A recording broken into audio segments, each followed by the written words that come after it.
This conference will now be recorded. Sorry, we have the camera off because we are actually eating at the same time. No worries. Yeah, no, but very nice to meet with you guys. And as Julie said, we want to be a resource for you guys to, any questions. I want to keep today's presentation a bit of an open format.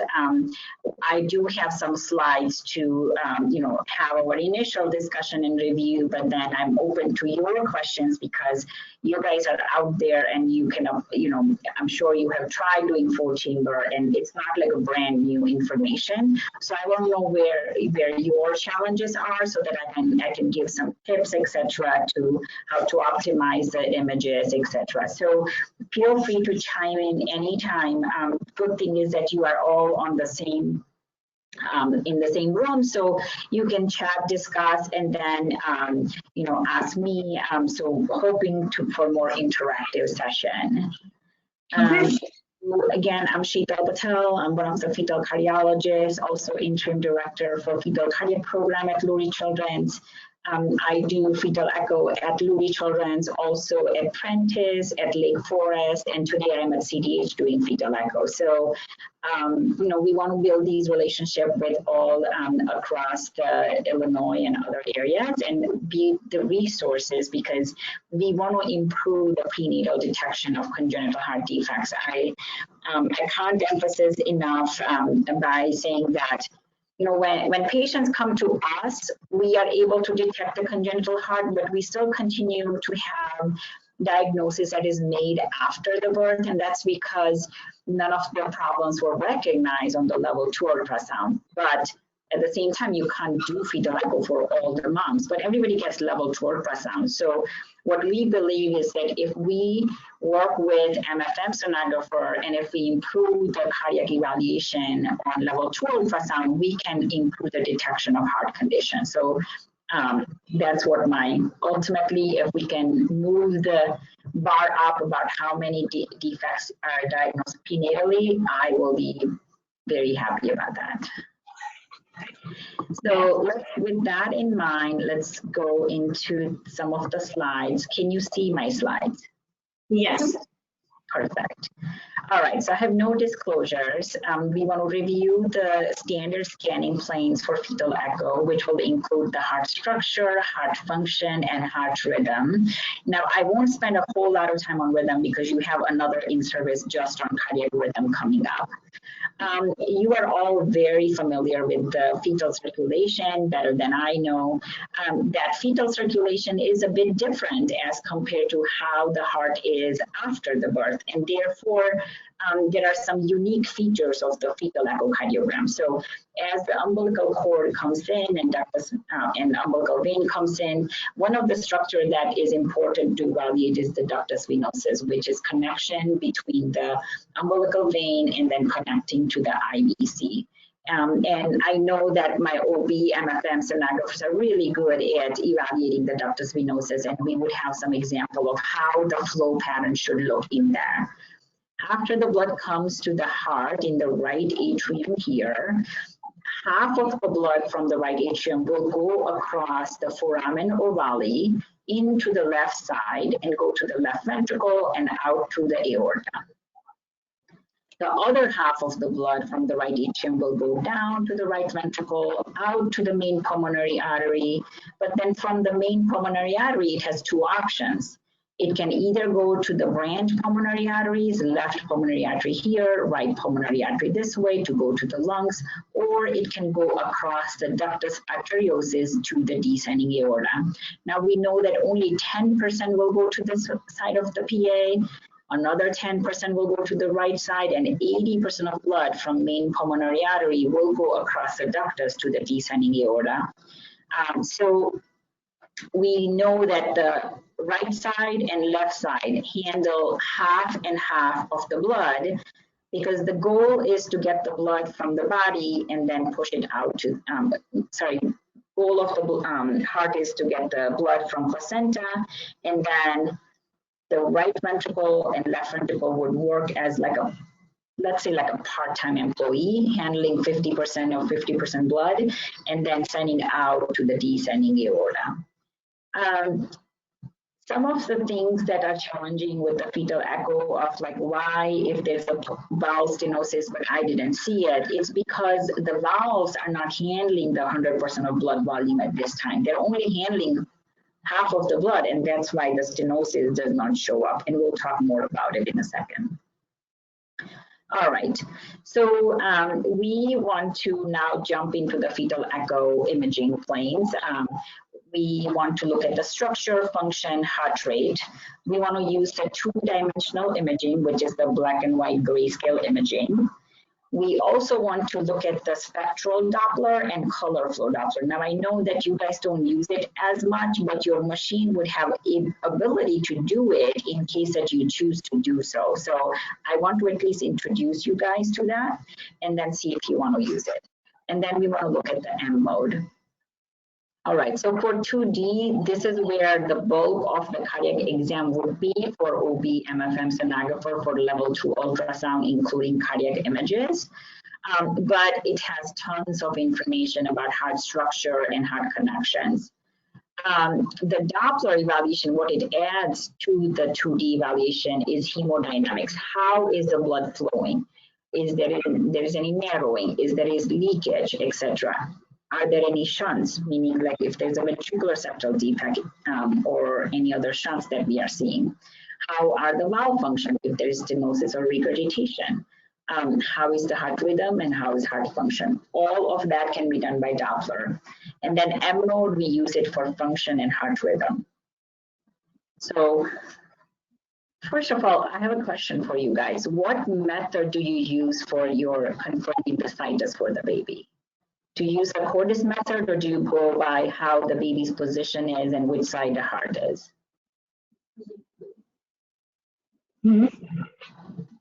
Position. The position, okay. So if you use the baby position method, then I would skip over the Cordis method. The Cordis method is what we use in cardiology, but I know all my OB colleagues, they use the position. So all I would say is that always start your scan with confirming the cardiac position, where the heart is in baby's chest, and stick with one method and do not skip it, because every now and then we would have a baby with situs inversus totalis that somebody missed because they did not stick with checking the situs at the beginning of the scan. So stick with it, but have you heard of this term Cordis method or no? Is that the method where you always make the baby appear cephalic, for example? Yeah, so what we do is, and I have an example coming up so I can show you, but what we do is we orient our probe in a way that babies, let me just go to the example. Here is an example. So we orient the probe in a way that baby's head is on this side and feet are on this side. And then from that position, we rotate our probe 90-degree clockwise. So when you do that, you are going from long axis view to a short axis view. And when you do that, what it does is that baby's head is away from you and legs are towards you. So it orients the baby in a plane where, I'm gonna go back. So if this is the short axis view that we got, imagine that the head is away from you and feet are towards you. So if this is the baby, it's like almost like laying on the table kind of a position. Feet towards me and leg and head away from me. In that case, I know that this is the left side of the baby, this is the right side of the baby. If baby's sideways, then I know this is the left side, this is the right side. If baby's upside down, then the left side is here, right side is here. So depending on which orientation baby is, if the head is always away from me and feet are towards me, then I know which is the left side of the baby and which is the right side of the baby. So that's how we do it. And it's because if baby is breech or transverse or vertex, I am arranging my probe in a way that I don't have to explain to my colleague how was this baby laying in the womb. My colleagues know that when I do Cordis sweep, the head is away from me and feet are towards me in the plane of the image. Does that make sense? You know, it's a little bit difficult concept to grab. Kind of, if you don't use it, it seems difficult, but then if you use it, then it's not, you get used to it basically. So the cardiologists that we have here occasionally, I think they use that same thing, and we had them kind of explain it once before. Yeah, so if you can see the video playing on my screen, the baby's head, sorry, just jumped up. Okay, so the head is on this side, feet are on this side, and then I'm rotating 90-degree clockwise. And then once the baby is in cross-section view, then I know where's the left side. So the stomach is on the left side, the heart apex is pointing towards the left side. So I know it's a levocardia and stomach on the left, so it's a situs soletus. Okay, all right. So this is another example of starting as baby is in long axis and then rotating to the short axis.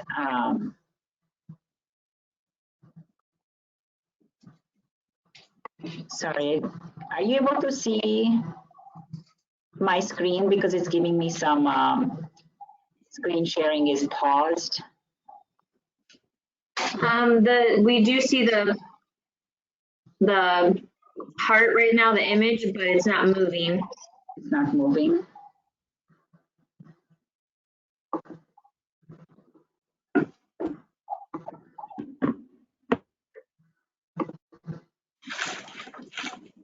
My apologies. Give me a second, please.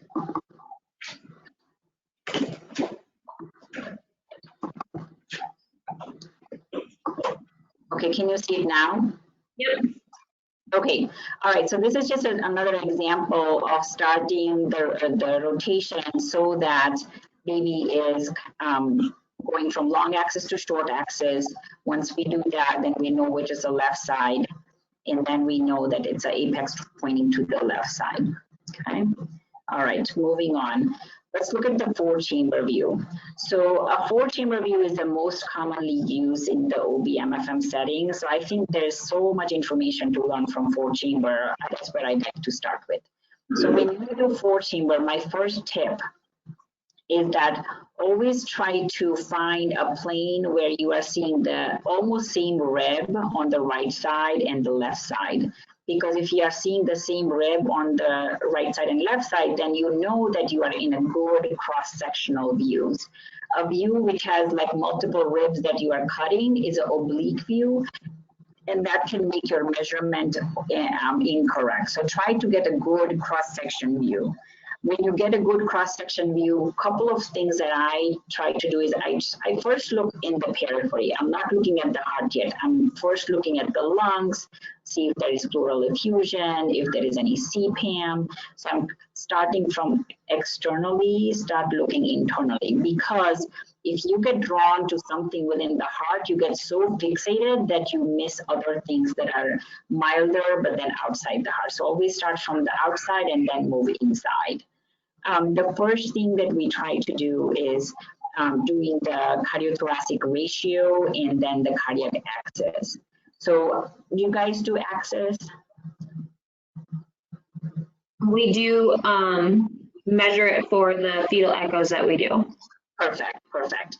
So the way to measure the cardiac axis, and I have some example coming up, is that you're going to draw a line from the spine to the sternum up front, and then you're going to draw a line that is going through the septum of the heart to see what angle you are making.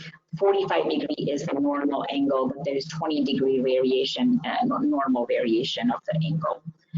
Cardiothoracic ratio, let's look at the example also. We do two types of ratio. One is the circumference ratio, and then one is area ratio. And most of the machines would measure the circumference and area on the same image.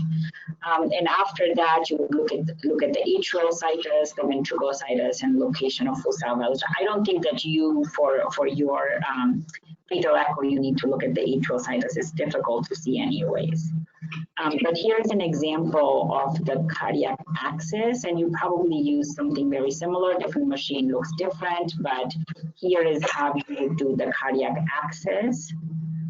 Abnormal cardiac axis indicate risk of cardiac abnormality. So it's not like the axis by itself is an abnormal finding, but if axis is abnormal, go look for other things. Cardiothoracic ratio, you want to have a thoracic circumference and area and cardiac circumference and area. For this particular baby, the circumference ratio was 52. Usually we count 50% and lower as completely normal, but even up to 55% of circumference ratio can be normal. And CT area ratio, 25 is the common number, but up to 28% is okay. Okay, so even if you are not doing like a measurement of CTA ratio, if you think that I can fit 3 of these hearts, like one here and one here and one here, then in the chest, then it's okay. So heart should take 1/3 of the area in the chest. Anything bigger than that, that's abnormal or cardiomegaly. Do you have any questions about cardiothoracic ratios or axis? Circumference, you like the 55% and lower? 55 and lower, and area 28 and lower. Okay, thank you. All right, we now want to go in a different, we'll look at the 4-chamber examples, but before I go there, I want to emphasize the importance of sweeps.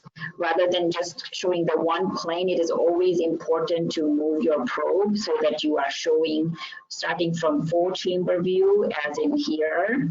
If you move your probe or tilt it slightly cephalad, so you're starting from 4-chamber, you tilt your probe slightly up, you're not moving it, you're just tilting it towards the head, you will fall into left ventricular outflow tract, or sometimes we call it 5-chamber view.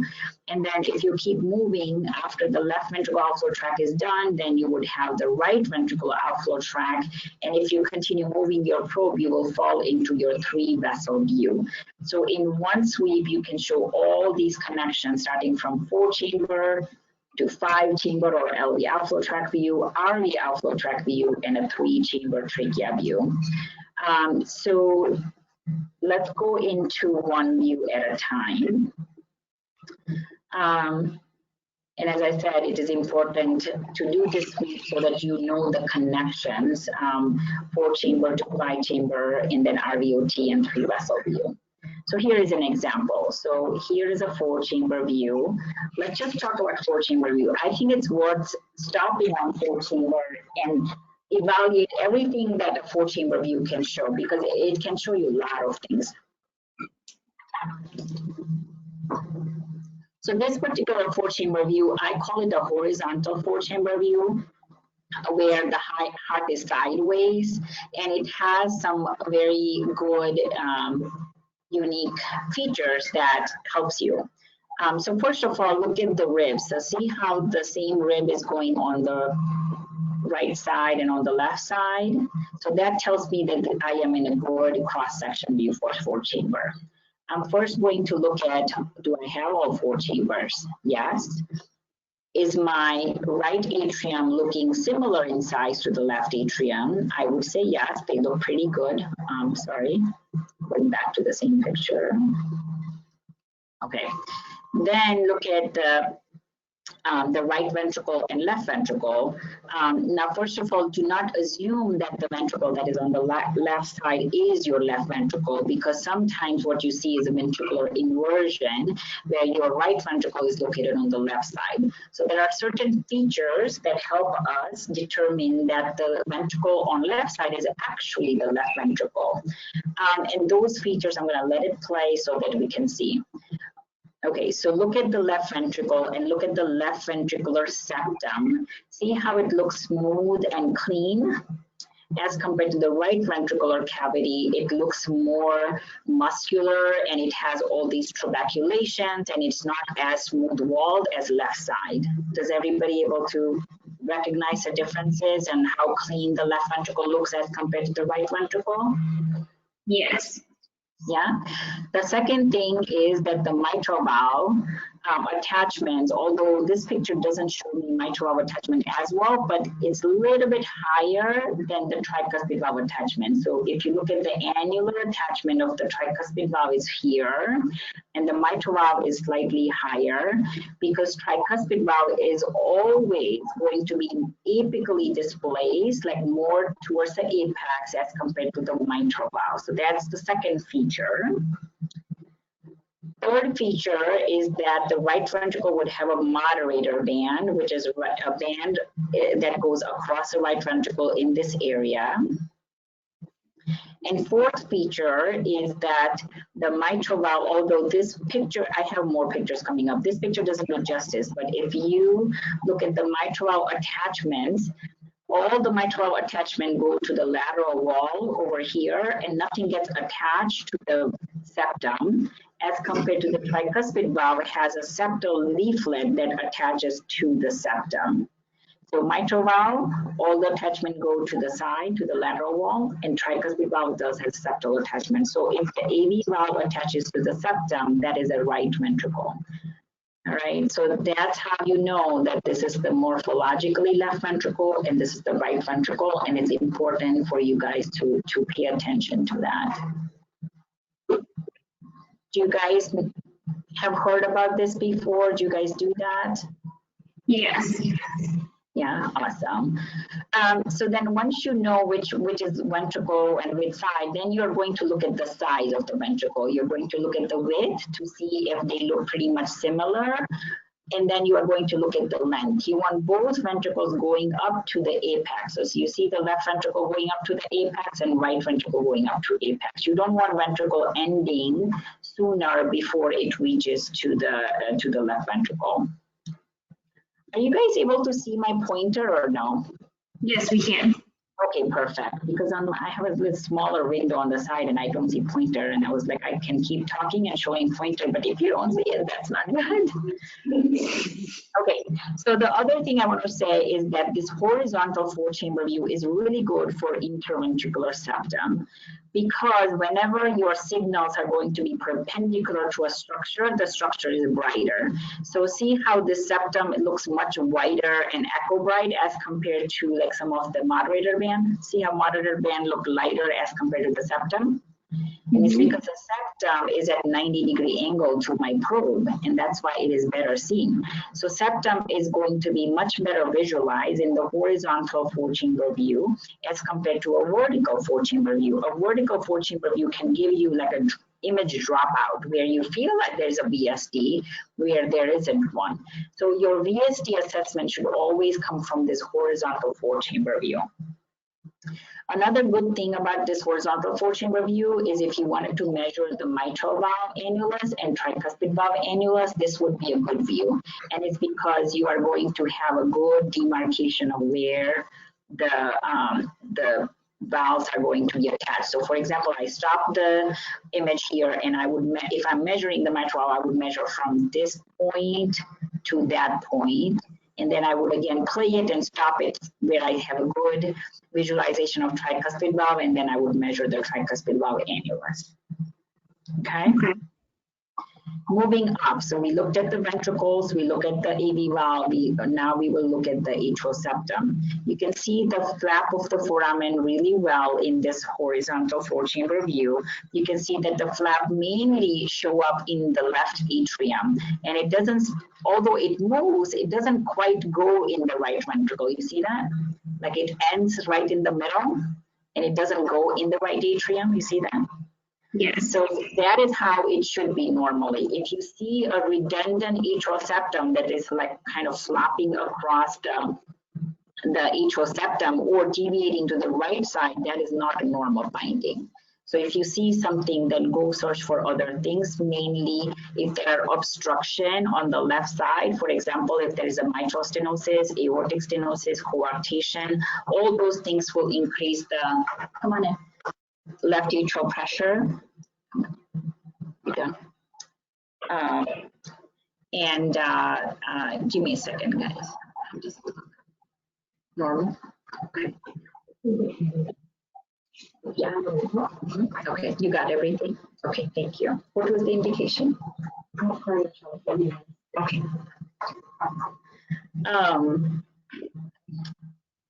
So the septum needs to be staying in the left atrium, and if you see it on right atrium, then look for left-sided obstructive lesion, because left-sided obstructive lesion will increase the pressure in the left atrium, and that will push the foramen into the right atrium.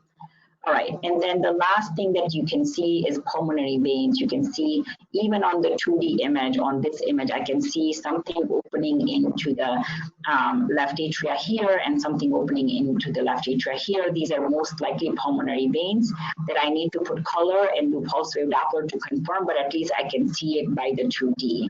And once I see the pulmonary veins and left atrium, I want to see what is the distance between the left atrium here and the descending aorta here, because like see how the descending aorta and left atrium are pretty much like side by side. There's not a whole lot of things in between, and that's how it should be. If you see a gap between those two,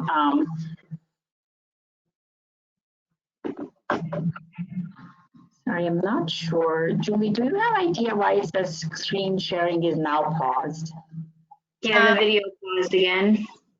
Okay, let's see. It says another window is on top of your shared application. Please move this window to resume. What am I moving? Is there something else open beside GoToMeeting that you can minimize? How is that? Do you see anything now? No. Well, I don't, but possibly on, do you have another app open that you can minimize on your computer? Yes, give me a second. I have a couple of other things open, so. Sometimes the bandwidth with the video and the image sharing, sometimes the bandwidth gets really stretched. Mm-hmm. So. Okay, I closed a couple of different things. Does that help? Or people can see your app. Can you see it now? Yeah, we can see it. Is it moving? Yes, it's moving now. Perfect. Okay, I think I have too many other things. Okay. All right. So I was saying that a wide space between the left atrium and descending aorta should make you concerned for pulmonary veins opening abnormally, or something called total anomalous pulmonary venous return, where these pulmonary veins, rather than opening into the left atrium, collect in this space we call confluence and then drain somewhere else. So important to look at the gap between the left atrium and the descending aorta. Okay, this is an example of vertical 4-chamber view. So it's a 4-chamber view, but it's just like standing up. This kind of view is not good for interventricular septum. You see how many it makes it look like there are so many VSDs, but then in reality, there isn't any VSD. It's just that signal dropout because I am on the vertical view and not a good alignment for VSD. However, if you fall into this view is really good for the Doppler interrogation of the valve. So if you put your Doppler signal across the mitral valve, across the tricuspid valve, aortic valve, you are going to get beautiful signal for the Doppler. So there's still value of into this vertical 4-chamber, but don't use it for the interventricular septum. You can also see your pulmonary veins coming in vertical view. You can see the distance between the descending aorta and the left atrium. So yes, use it for all that, but do not use it for the septum. Okay. So outflow tract view. So from 4-chamber, we moved slightly up, and now we are in the LV outflow tract view. And what it looks like is this. Here's the left ventricle. So here's the back of the baby with the spine here, left here, right here, anterior here. Left atria is here. and then left ventricular outflow tract. Here is the part of the right ventricle. So left ventricular outflow tract view is good for a couple of things. One is that you can measure your aortic valve here.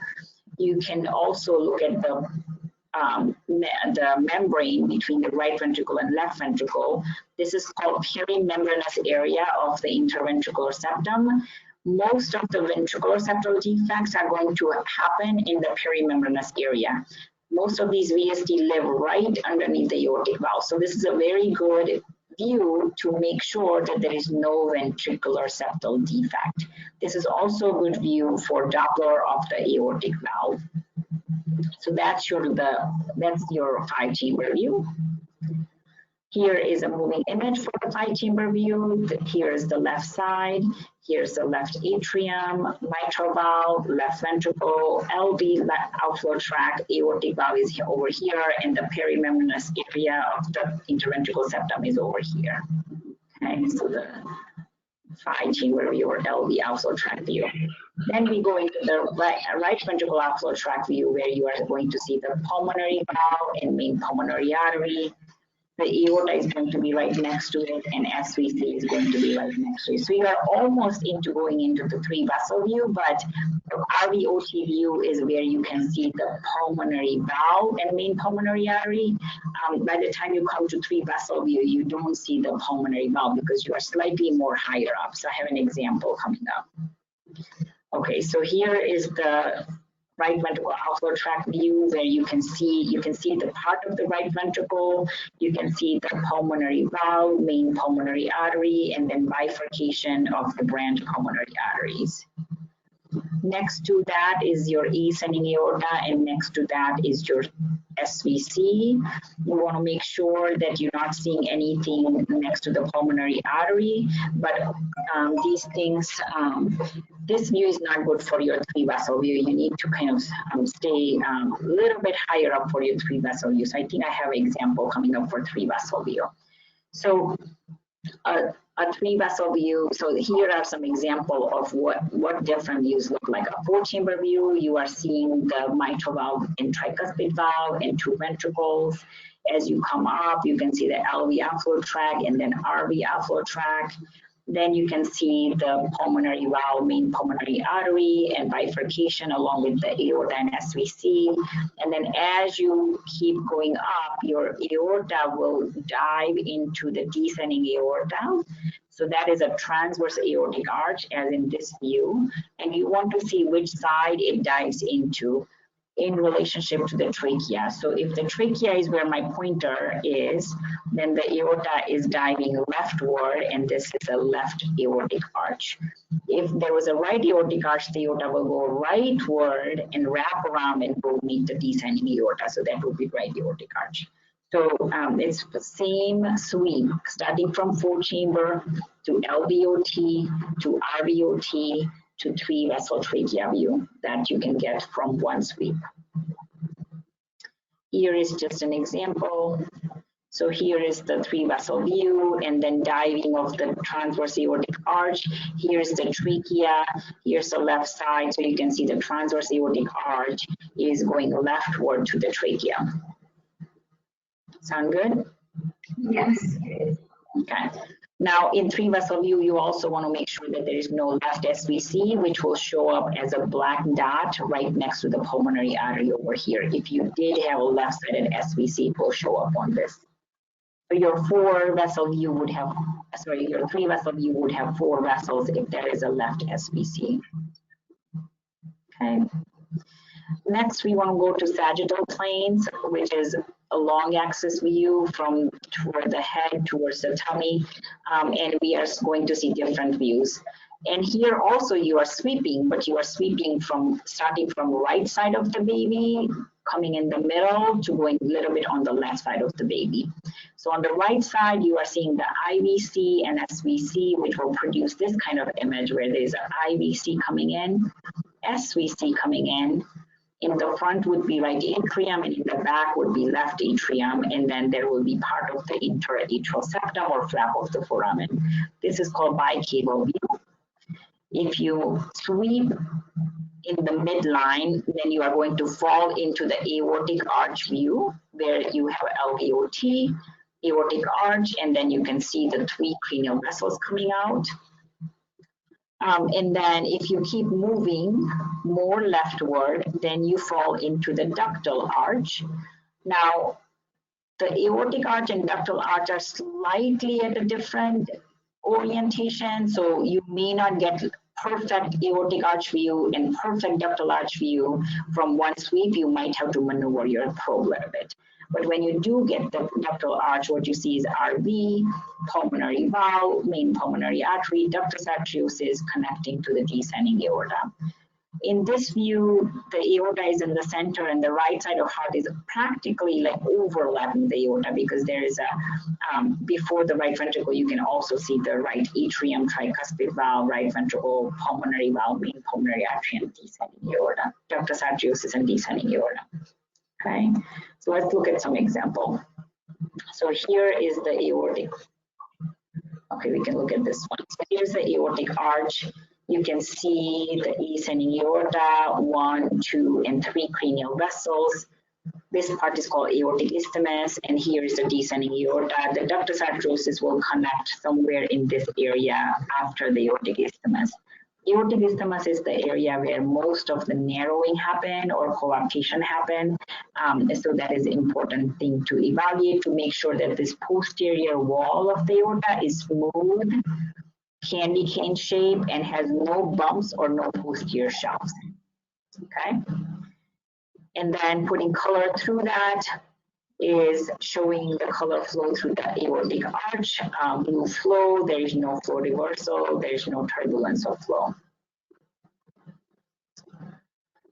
The next one is the ductal arch, where you have, remember I said the wrapping around, here's the aortic valve, here's the right atrium, tricuspid valve, right ventricle outflow tract, pulmonary valve, main pulmonary artery, ductus arteriosus connecting to the descending aorta, and this is one of the branch pulmonary arteries.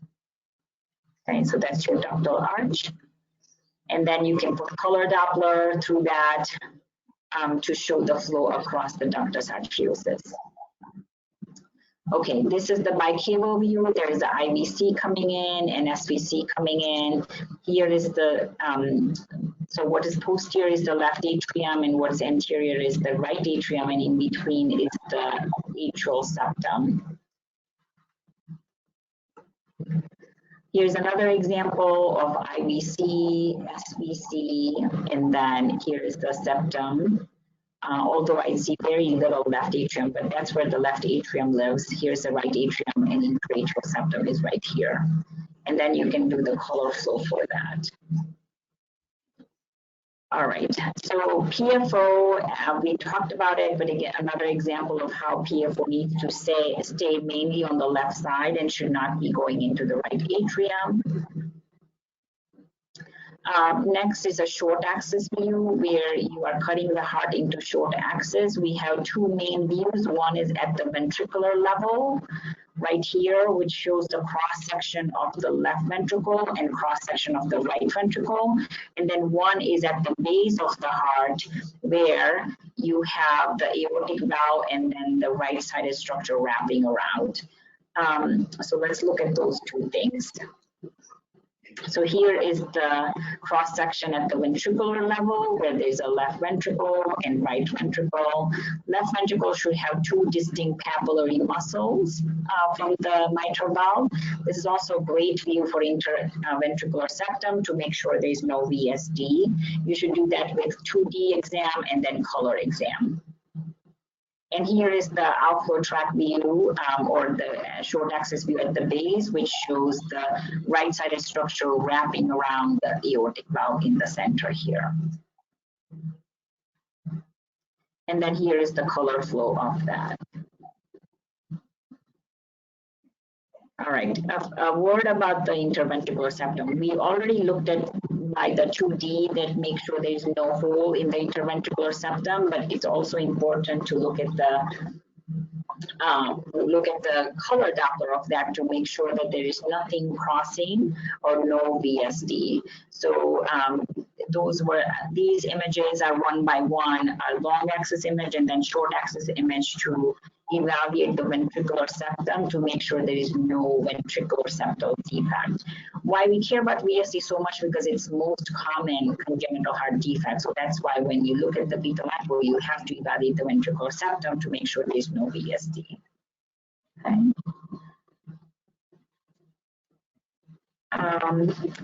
I think, Julie, I have a patient that is waiting. That scan is done already. So if it's okay, I think we should stop here. And we mainly looked at the 2D examination, but we still need to look at the color Doppler and pulse wave Doppler examination that I'm happy to do another section because I think that it's difficult to review the whole normal fetal echo in one session. Apologies, I didn't recognize that. We are like halfway into my presentation. We are at slide 38, but we have all these Doppler examination to go through. And I don't want to rush through, I'm sorry. Okay, I can work with the group and we can find another time to continue the presentation. I will stop the recording now. So actually,